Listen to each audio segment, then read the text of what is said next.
Fresh medical news this hour for you. There is a lot of speculation that radiation from cell phones may cause brain tumors. But get this, a new study has found that exposing mice to those same waves may actually protect against or even reverse the effects of Alzheimer's disease. So what exactly does that mean? Well, the study's lead author is Dr. Gary Arendash, and he's with the Florida Alzheimer's Disease Research Center.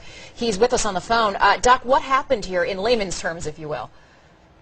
Well, what we did was to expose Alzheimer's mice that are genetically manipulated to develop the disease to the same sorts of electromagnetic fields that you and I receive to our head when we use the cell phone.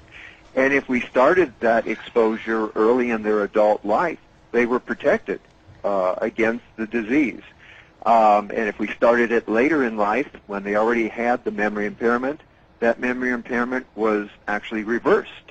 That's pretty remarkable. I read that you were as surprised as anybody. Really, we started these studies with the idea that cell phone exposure would have negative effects in our Alzheimer's mice and perhaps speed up the development of the disease.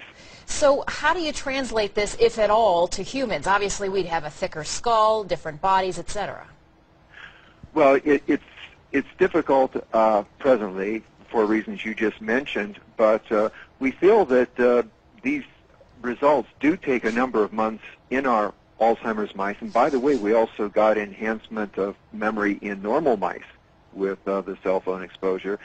But what we would like to do is to find a set of cell phone parameters, different frequencies and the such, that would bring about these effects even sooner.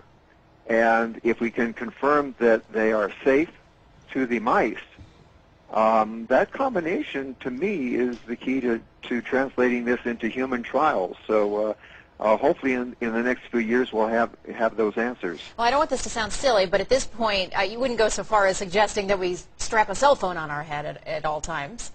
Not at all. Not at all.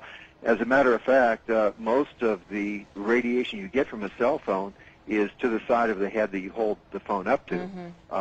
So you'd have to have two on at the same time to make sure both sides of the head get the same exposure. All right, maybe a little silly. Dr. Gary Arendash, he's with the Florida Alzheimer's Disease Research Center. Fascinating stuff. We look forward to more. Doc, thanks for your time. Thank you.